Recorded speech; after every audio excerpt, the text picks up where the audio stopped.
dream. Really? Well, why didn't you tell me about it?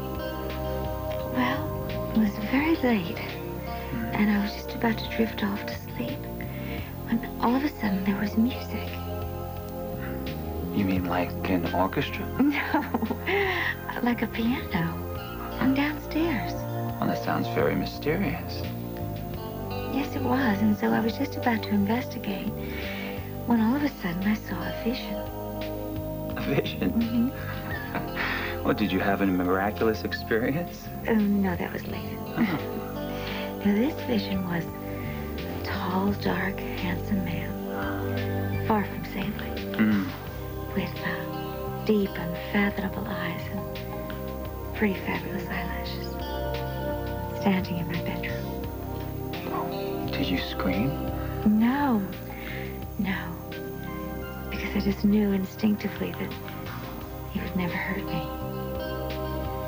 And I just felt this invisible force drawing me to him, and so I moved closer, closer to him.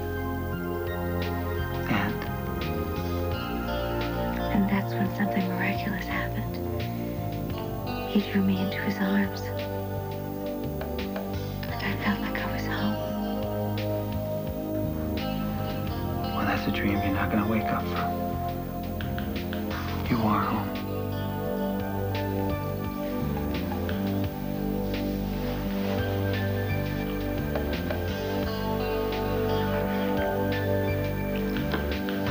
Ooh, I. Oh, I'm sorry. Oh, your shoulder. I'm sorry. Are you okay? No, it's okay. It's just a little sore.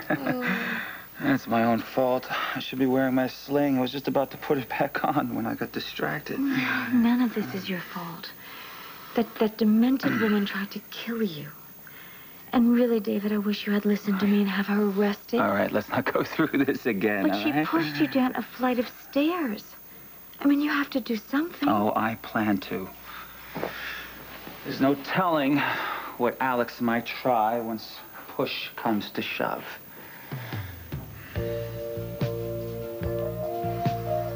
Hi, Ray. Hope you haven't been here too long. No, I'm on my first cup. Great. So, how are you feeling today? Good. Thank you. Good. Thanks for meeting with me. No, I was happy that you called. A little surprised, but I was happy. Oh? Well, last night you were shaken and withdrawn, of course. Yeah, well, I was upset by what happened. Yes. So, tell me, what can I do for you? I wanted to... Oh, thanks. Have you spoken with Edmund? About you or about Dr. Hayward's accident? I just wondered if he... What, that he said something to me that you had said to him in private? No, I don't think he would do that. No, I don't think he would either. Listen, you and I don't know each other very well. I mean, we can certainly change that. And I know that you're very troubled about something. So if you want to talk about it, you do know that whatever you say to me will be held in the strictest of confidence. What do you expect me to tell you? Oh, I don't know. I thought, because you wanted me to meet you here this morning, that you might want to talk. Oh, there's some kind of a session? Or... Well. No. No, I'm sorry. No, there's been a misunderstanding. I didn't... I called you because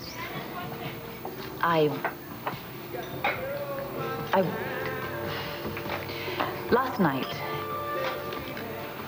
you were very concerned about me, and I wanted to thank you for that. And I wanted to tell you that I'm fine, and you needn't be concerned. Alex, you don't believe that any more than I do. Alex should know by now that I'm not the turn the other cheek type. Well, do you think that she wants another confrontation, an excuse to finish you off? Maybe. David, I don't know how you can be so calm. I mean, look, I don't care if you have to overturn a boatload of tea. Just get her out of here. Get her back to England. I'm working at it. But she's not going to give up co-directorship of the Andrashi Foundation. But not after she fought so hard to keep control of it. But I think there's a way to force her out, especially now. I mean, you may have covered for her, but you both know very well that she tried to kill you. Yes, but why?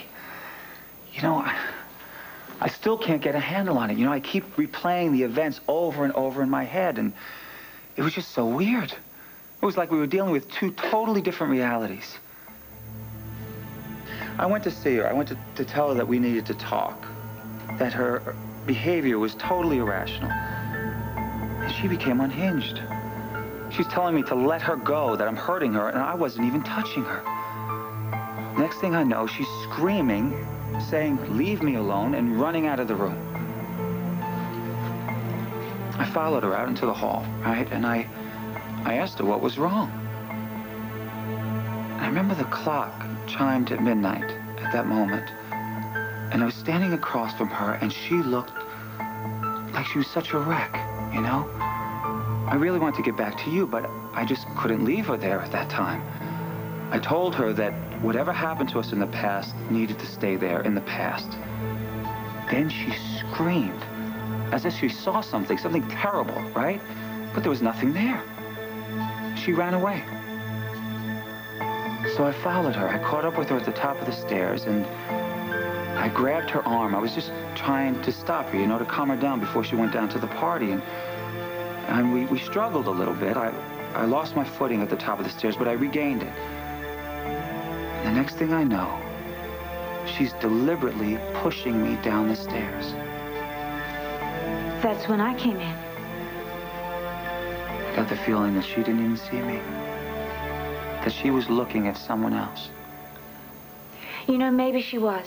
But the bottom line is that she is dangerous and she needs professional help. So please don't provoke her. Don't. I mean, she's too dangerous. Well, you want her out of our lives for good, don't you? You know I do. Well, then let me do what I need to do. Okay? Well, where are you going? Actually, I'm going back to Wildwind. Oh, great. Yeah, well, Stella called last night and said that she found my watch. It must have fallen off my arm when I went down the stairs. I told her I'd pick it up this morning. So you're leaving me? I'm merely running an errand. I could never leave you, Principessa. Ciao, Bella.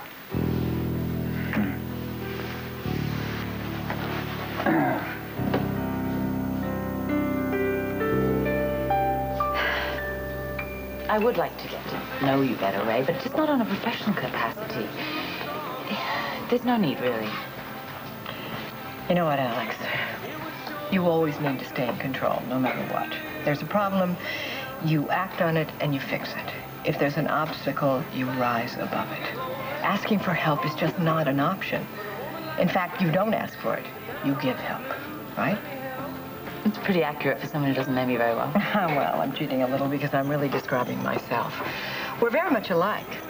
We're both in a healing profession. We both have to keep up a certain image. But there's nothing wrong in showing people that you're not strong all the time. You know, there's no shame in asking for help.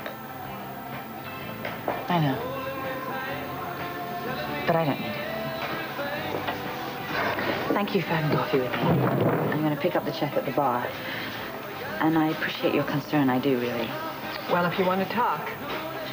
Yeah, I'll call. Okay. Hey, gloves.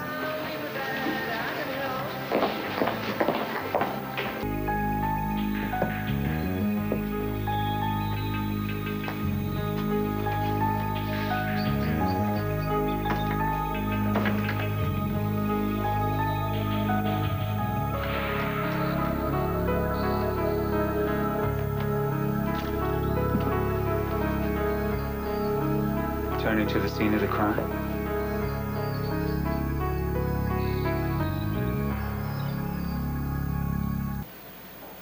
No, David, I'm sorry. I am not going to give Alex a second chance to kill you. No, I am going to get to the bottom of this right now.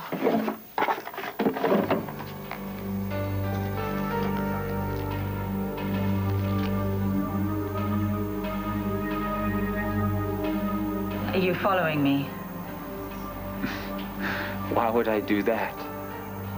I came by to get my watch. I lost it after my accident. Have you seen Stella? No. Excuse me. Oh, what's the rush, Alex? You were just making your way up the stairs. Do I make you nervous? Listen, I'm actually glad that we ran into each other here today. I want you to know that despite the fact that my surgical career could have been ended, I harbor no ill will towards you after my accident last night. Oh, stop calling it that. You know as well as I do that it wasn't an accident. Why did you cover for me? Saying that you tripped and fell. What is in this for you?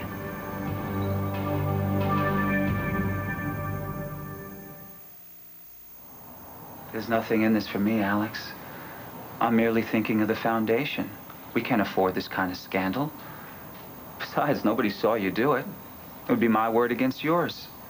You're assuming that I would lie. Well, you didn't actually contradict me when I said I tripped. Look, don't worry.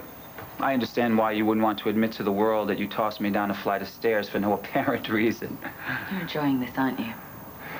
Actually, my shoulder's killing me, and I don't know when I'm going to be able to perform surgery again, so the answer to your question is no. But I am, however, very curious. You don't know why you did it, do you?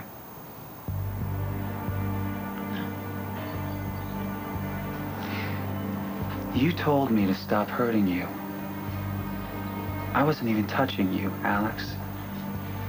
Were you talking to me or someone else? What, are you a shrink now? I don't have to stay here and listen to this. Clearly, we can't be expected to work together anymore.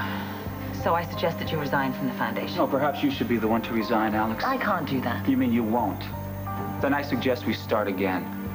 Unless, of course, you're afraid that you're going to throw me out of our window. Oh, don't be ridiculous. As much as I despise you, I never intended to hurt you. I was the only one there, Alex. If not me, then who did you intend to hurt? You're going to drag this out, aren't you? I want to work this out, Alex, which is what you should want to do. Unless there's something that you're not telling me. No. Do I have any more incidents like last night in store for me? Oh, come Should I be afraid of you? Stop it. Well, Eric seems to think so. She believes that you're lethal. I don't give a damn what she thinks about me. All right. If you insist that we're going to continue with this working relationship, I promise I won't kill you. It's very comforting. Then I won't pursue it. What happened last night is just between us. What did you say? What happened last night is just between us. Jeffrey. Who's Jeffrey? What? You just called me Jeffrey. They did? Yes, you did. You just said his name. Who is he?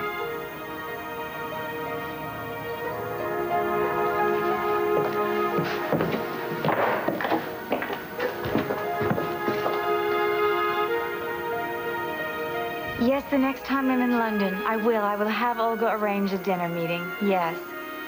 But now back to the subject at hand. No, Miss Chadwick, this investigation has nothing to do with enchantment. This is strictly personal in nature.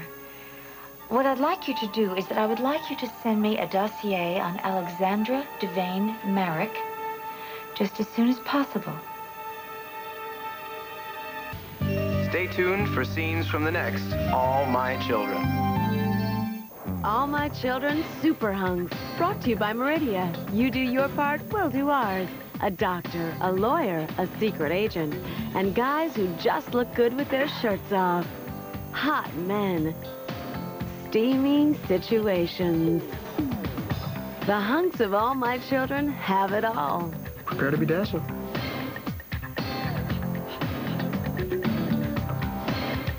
Happy anniversary, All My Children.